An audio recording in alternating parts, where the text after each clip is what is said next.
So Christine, thank you for taking time and meeting with us today. Absolutely. Would you take a minute and kind of introduce yourself and who you work with? Yeah, sure. So I'm Christine Laucher, and I work with an organization called Mountain BizWorks.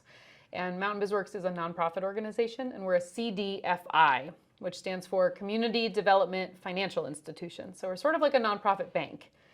And so we do business loans for small businesses across the region. We work just here in Western North Carolina, really with a mission to build vibrant and inclusive communities.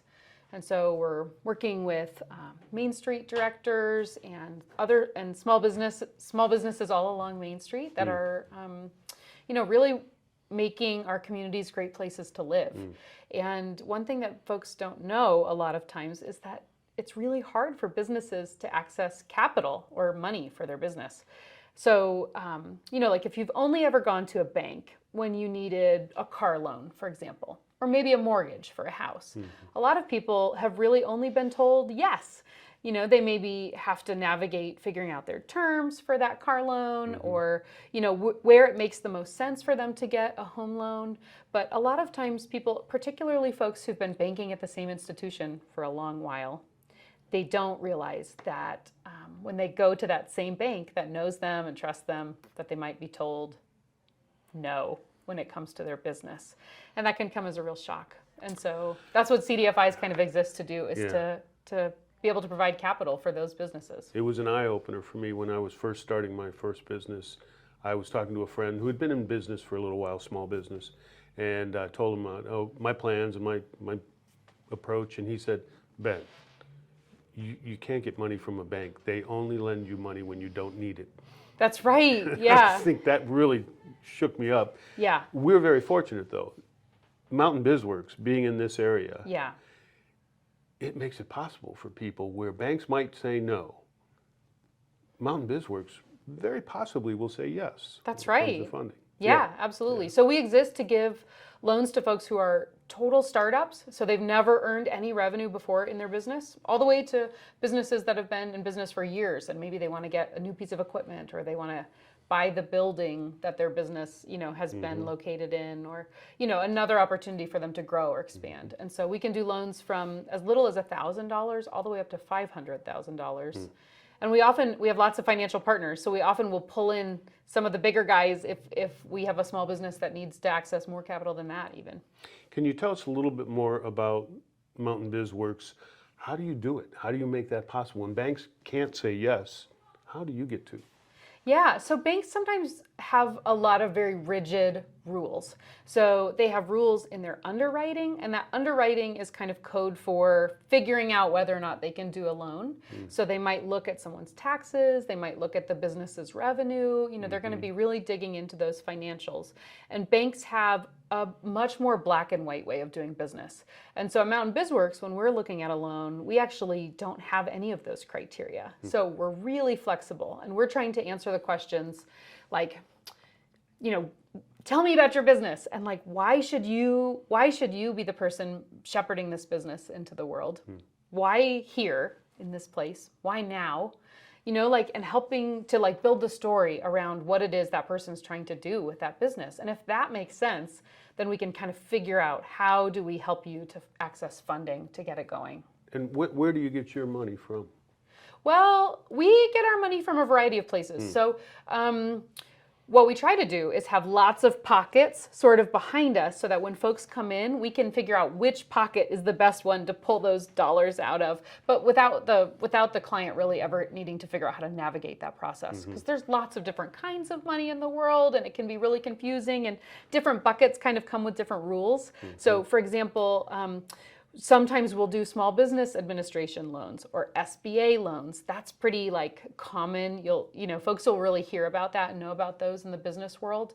And that's a federal program, the SBA. And in order to qualify for that kind of loan, folks need to meet certain criteria. So maybe they need to have a minimum credit score, or they need to have a certain amount of capital of their own to put into the project in order to get, so if they want to get a loan for $100,000, for example, they would need to have $20,000 in capital already. And so for some folks, that's not going to be accessible. For some folks, that's a really great solution, and it's an awesome program that we have that federally. But so we also have different pots of funding. So sometimes foundations will make grants that are specifically for CDFIs to be able to lend out dollars to folks who maybe don't meet those other kinds of criteria for other federal programs. And then also banks have a federally mandated program called CRA, or the Community Reinvestment Act. And that mandates, because as we all know, there's been a lot of discrimination in the world of banking and who can access capital and who can't. So, white men have been traditionally able to access capital more easily than lots of other groups of people. And so the data really supports that that's true. And as a result, politicians created this federal policy to say, like, how can we have a little bit more fairness in banking and a little bit more access to capital for all kinds of people? And so banks need to give back some of the money that they invest, and they have to invest in CRA, accredited investments. And so a CDFI is one of those. Okay, we'll switch gears. We're going to move to the next. Okay. Can you talk a little bit about how Mountain BizWorks looks at different candidates? So what's the process for them to come to you, and how do you evaluate this is a bankable one and this one isn't? Sure, absolutely. So folks can get connected with a lender on our website. We've got a loan inquiry portal on our website, mountainbizworks.org. And so for people who are thinking about a business and they think they're ready to meet with a lender, they can schedule an appointment with us like that. And so what they'll want to have prepared kind of before they come for that meeting, is they'll want to make sure that they've got a really well documented plan. So there's a lot of power in creating a business plan. It's not a mandate. Folks don't have to have a written business plan in order to get a loan, but it is really helpful because it helps people think through some of the pieces of their business, like what is their marketing plan? Who's their client audience? Who's their sort of target market? So folks want to think through all of those aspects of their business before they meet with a lender, so that they have a really clear picture also of their financial needs. So do they do that plan on their own and then come see you, or do you possibly help them with that? Yeah, so when folks come to us and their plan is like not fully cooked, like they've got this great idea, but they maybe haven't thought through all the details, they can take a class with us. So we have a really amazing class called Foundations, 6 weeks, it's 3 hours every week, plus there's homework in between. So it's pretty intensive. I'm sure your students can really... That sounds familiar. Yeah, right. I'm sure your students can identify with that. But the idea is to like really put the rubber to the road and like figure out what the plan is. And sometimes folks find out that their plan's not viable, and that's good learning too, before you throw away a bunch of years and a bunch of your own money, chasing a dream that maybe doesn't add up the way you hope it will. But so we have lots of classes at Mountain BizWorks, and part of the reason that's really different than other CDFIs. Most CDFIs don't do any kind of learning in addition to the lending. But what we've found is that entrepreneurs have energy, great ideas, the ability to really identify and solve community problems, but they don't always have all of the skills rounded out to actually be a business person. And so in order for them to really be successful at solving those community problems, they need access maybe to, learning about how to work a spreadsheet, an Excel spreadsheet, or how to work QuickBooks, how can you track those financials as you're starting to bring revenue into your business? And I love that formula of if you don't have it, we'll help you gain it. And that's our approach here at the college as well, is to try to prepare them for that very conversation. yeah. Once they do pass the test and they're now a client of Mountain BizWorks, what's that relationship like? Well, so let's back up a little bit and go back to underwriting, because I do think that's a really important piece of while someone is trying to get that loan. Okay. So in order to get a loan, they have to, number one, have a really tight plan. So I was looking at some of the lineup for what y'all are doing in your entrepreneurship program here, and it's like Oh yeah, those are all the things you're going to need. So like, don't come to a meeting with a loan officer before you've done each one of those weeks of your things your class is going to cover. You know, like you should really know what your target market is and what your marketing approach is going to be. Are you marketing your business to other businesses, or are you marketing your business to direct to consumers? So, and that's B2B or B2C. So there's lots of kind of jargon out in the world, but they're really good principles to kind of understand what is your business positioned to do, what problem is it positioned to solve, and how are you going to do it? And so once folks can really answer that question, the lender will start going through in detail their finances. And so a business loan with us is a very personal loan. One thing that surprises people is they think maybe their business lives as an entity separate from themselves, and that's not really the case. So that lender is going to be pulling someone's credit, you know, to find out what their credit score is. And we don't actually have a minimum credit score, so which is really different than a lot of places. Yeah. So we understand that life happens, and that, you know, sometimes that can really impact someone's credit score.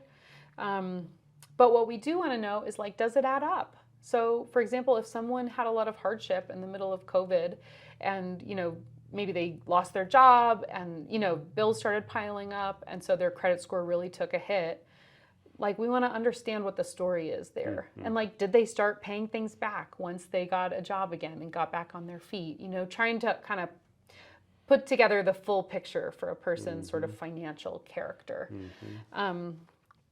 But so that lender is also going to ask someone to make a household income, you know, assessment. Like, how much do they really need to make in order to live? You know, if they have kids, maybe, or maybe they're paying a mortgage, or they have rent or a car payment. You know, like, every one of us has our own personal needs, and so making sure that the business is positioned to be able to meet those, or that we have a plan that accommodates what's real. So, for example, the other day I just met with someone who's wanting to start a bakery, and she kind of recognizes that that's a business that has pretty slim margins, and it requires a real full client load customer load in order to make ends meet, right? For the business to be fully solvent. And so she has a plan to work on weekends. She's going to be doing some bartending and some work in restaurants on weekends, Friday, Saturday, Sunday, for the first 6 months at least. And, you know, her having that plan let me know that she really had thought through what her needs were going to be. What is the reality of starting a new business? You know, she's not going to open the doors and have 100%, you know, customer full deck or whatever on that first day. And so she's got a plan for how she's going to meet some of her own personal needs and help the business have time to grow. Yeah, I've had several conversations with startups where they didn't really factor in how they're going to get a paycheck out of all this. Had a great idea, and they know what they love and have a passion about, but how do I use this to pay my bills is a whole nother. Absolutely. Well, and there's sort of this principle of, you know, like, if you're building a fire, right? Have you ever gone camping and, like, built a campfire? Big time. Okay, good. So, you know, if you like spend all this time getting kindling, you know, you're maybe like shaving with your knife some pieces off some logs or sticks or whatever, and you're getting some small sticks. Well, if you start throwing giant logs on that fire before it really has had a chance to catch on some smaller kindling, it's just out, right? And so that's the same principle with business. Like, if you saddle a brand new business with too much debt, it's like suffocating it. And that can really happen, in particular if you're looking to meet all of your your own personal needs, or your you know, if you're trying to, like, finance your paycheck for the first year, that can be really tough. And so sometimes it takes some real creative problem solving from folks, and it's not an easy path starting a business, you know. And with that, do you have certain terms that you offer? Can loans be different lengths for different people and different businesses? They absolutely are. Yeah. So we really try to create terms that will support the business's success. So in general, I would say that we do, someone can expect to pay back for every $10,000 that their loan is, you can add a year to the term of the loan. And so if they're doing a $100,000 loan, perhaps that looks like, usually we don't go too far beyond 5 years. If they're getting a loan for commercial real estate, that looks longer. It can be 20 or 30 years.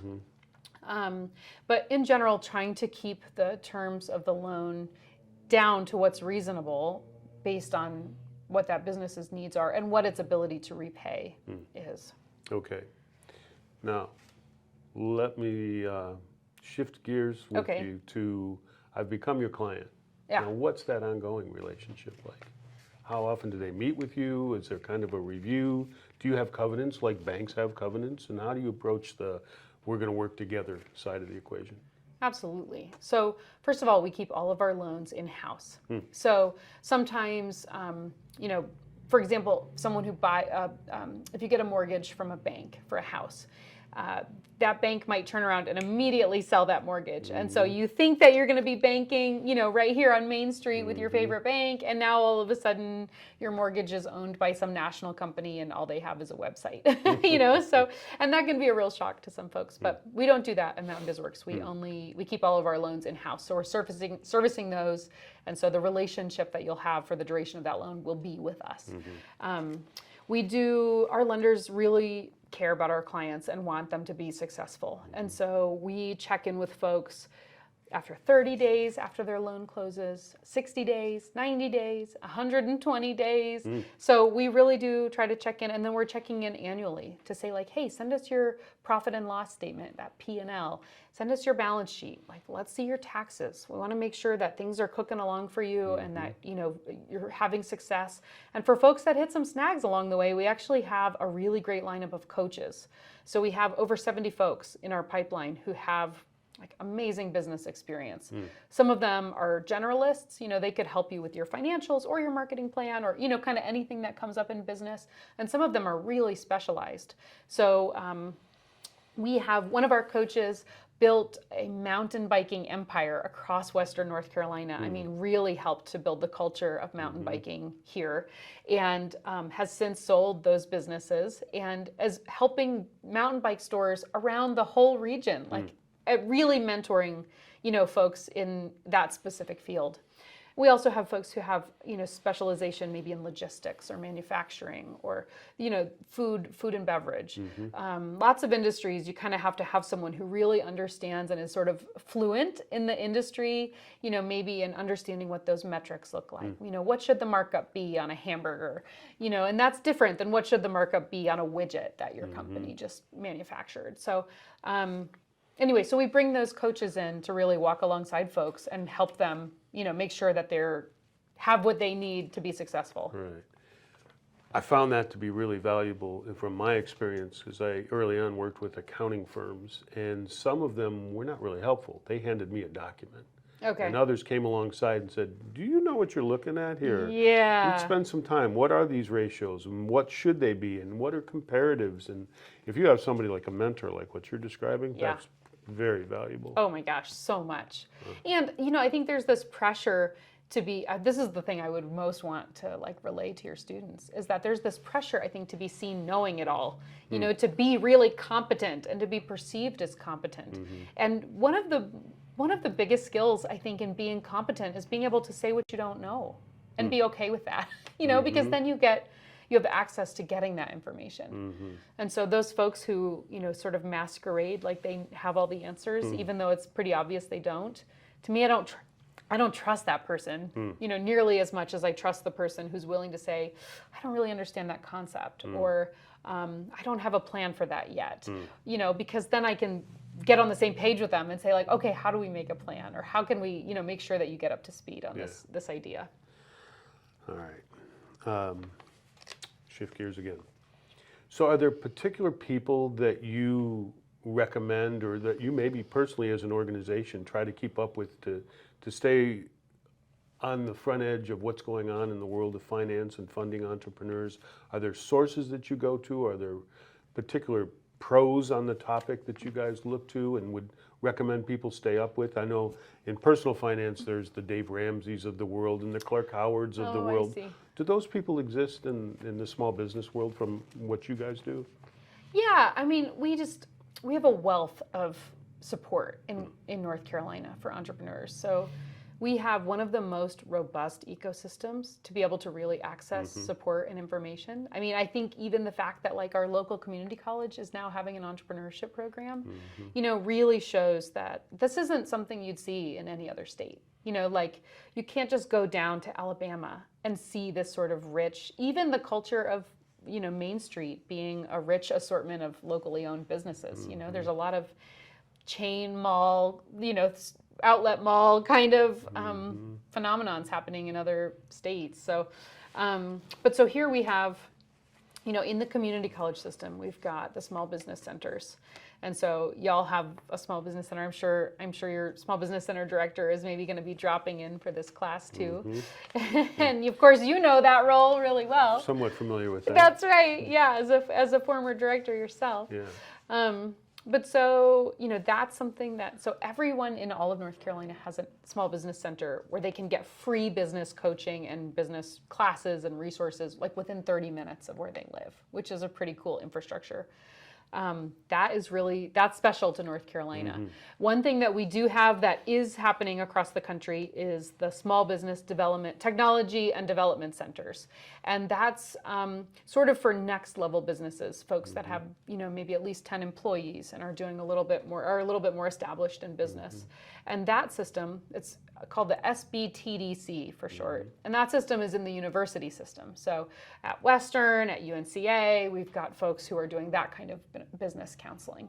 And they can help with things like patents and all kinds of technology stuff. And I know they do exporting and they do grants and working with federal businesses. Yes, absolutely. Learning how to do procurement. Yeah. Yeah, right. Yeah. So lots of resources there too. Yeah. And then I think in addition to that, there's a whole bunch more. There's just loads of different organizations that are hosting pitch parties, that are maybe doing mentoring. We have an organization called SCORE, which is retirees that live locally that want to give back. And that's just the tip of the iceberg. Today we're sitting in the Chamber of Commerce in Hendersonville. They're a great resource for businesses. I think that if folks are interested in learning, it's there.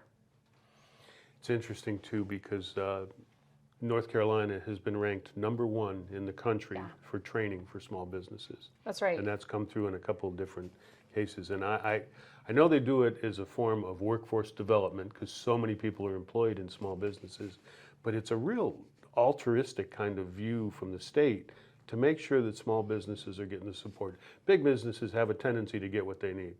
That's right. Small folks, that's a different kettle of fish. It is. And we're very good about making sure that kettle gets tended to, which is very cool. Well, and in Appalachia, a report was just released that says that 50% of our workforce, folks who have jobs, are working in Main Street businesses.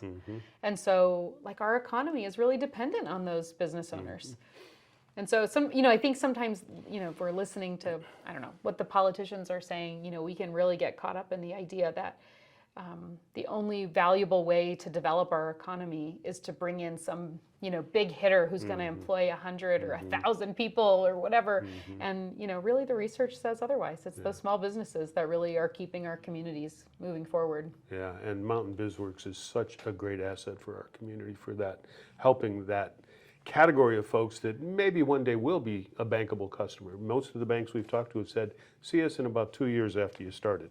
That's right. Well, you can see us before that, but just make sure you're ready. Sure. Make sure you've done your homework, and there's folks that can help you with that. And people can come to us without a lot of readiness because they can sign up for a class. There's other ways to get involved before they're ready for a loan. So we really appreciate you taking the time. Is there anything you would like to say, just advice for folks that are getting out there and getting started, or anything you'd like to add that maybe we haven't talked about so far? Yeah. Well, I think I have a couple pieces. One is that I think, often students, I think, at Blue Ridge are maybe, mostly of a younger demographic. And so I think there's no time to start practicing some of these chops while you're maybe your cost of living is low if folks are still living at home or, able to sort of share costs with some friends or something. But entrepreneurship, I think I'm forgetting what the stat is, but it's like people who start businesses start 4 businesses, you know, or maybe 7. It's like people who have that hunger for that thing, they find a way to keep doing it. And so there's no, you know, you don't have to start a business thinking this is going to be the end all be all. But I think with each one of those sort of little endeavors, there's a lot to be learned.